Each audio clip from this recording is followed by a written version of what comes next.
Chapter 1, The Wrong Door. Keep in mind the characters we've learned. This is a story about something that happened long ago when your grandfather was a child. It is a very important story because it shows how all the comings and goings between our own world and the land of Narnia first begin. In those days, Mr. Sherlock Holmes was still living in Baker Street, and the Bastables were looking for treasure in Leasham Road. In those days, if you were a boy, you had to wear a stiff Eton collar every day, and schools were usually nastier than now, but meals were nicer. And as for sweets, I won't tell you how cheap and good they were, because it would only make, I skipped a page, sorry. It would only make your mouth water in vain. And in those days, there lived in London a girl called Polly Plummer. She lived in one of a long row of houses, which were all joined together.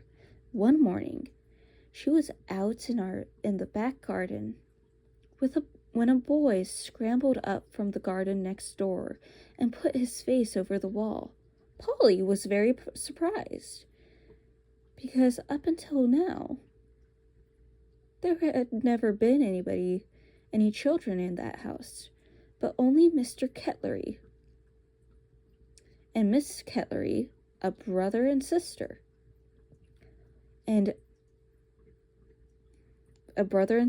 Old bachelor and old maid, living together. So she looked up, full of curiosity. The face of the strange boy was very grubby.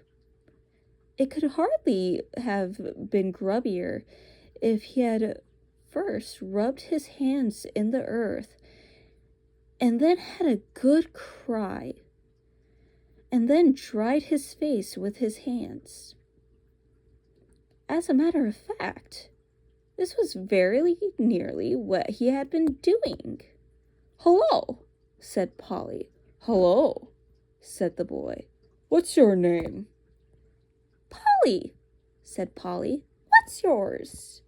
"Diggory," said the boy.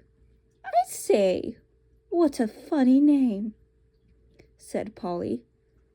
"It isn't half so funny as Polly," said Diggory. "Yes, it is," said Polly. "No, it isn't," said Diggory. "At any rate, I do wash my face," said Polly, "which is what you need to do, especially after," and then she stopped. She had been going to say, "after you've been blubbing," but she thought that wouldn't be polite. "All right, then. I have, then," said Diggory in a much louder voice, like a boy who was so miserable that he didn't care who knew he had been crying. "And so would you," he went on, "if you've lived all your life in the country and had a pony and a river at the bottom of the garden, and then been brought to live in a beastly hole like this." "London isn't a hole," said Polly indignantly. But the boy was too wound up to take any notice of her, and he went on. "And your father was away in India, and you had to come and live with an aunt and an uncle who's mad? Who would like that? And if the reason was that they were looking after your mother, and if your mother was ill and was going to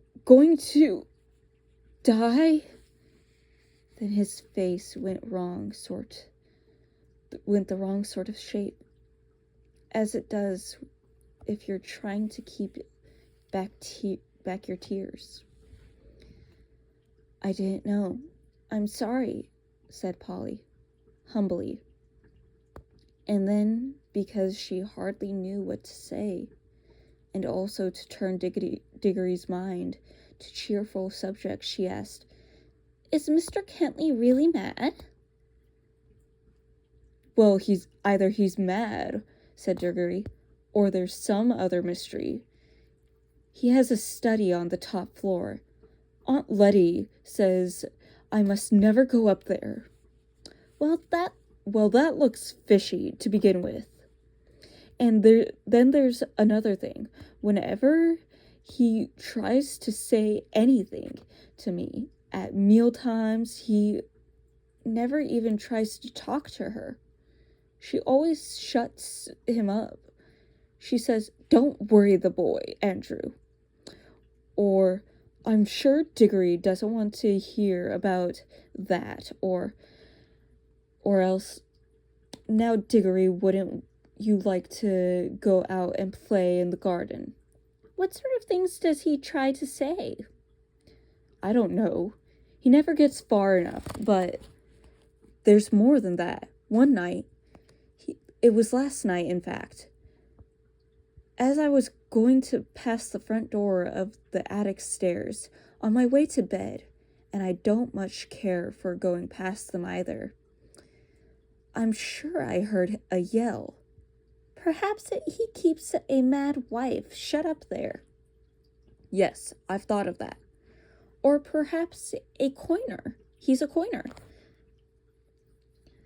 Or he might have been a pirate, like the man at the beginning of Treasure Island, and always hiding from his old shipmates. How exciting, said Polly. I never knew your house was so interesting. You may think it's interesting, said Diggory. But you wouldn't like it if you had to sleep there. How would you like to lie awake listening for your Uncle Andrew's step to come creeping along the passageway to your room? And he has such awful eyes. That was how Polly and Diggory got to know one another.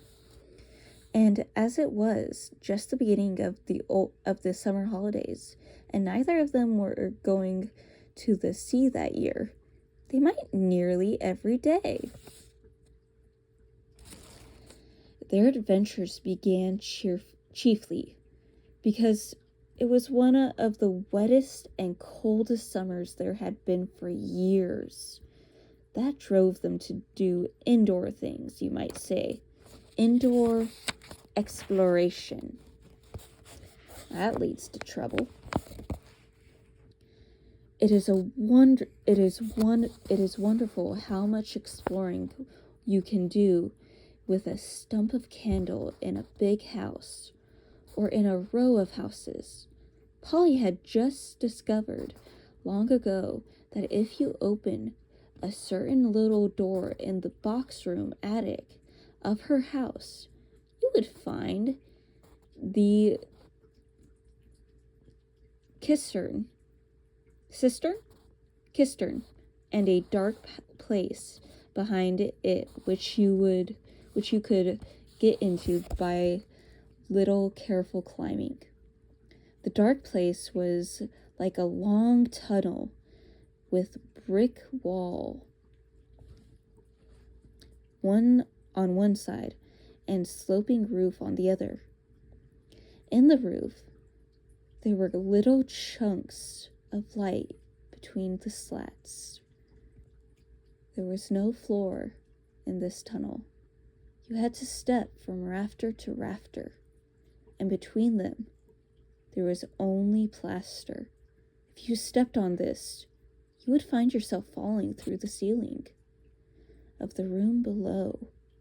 Polly had used the bit of tunnel just beside the cistern as a smuggler's cave.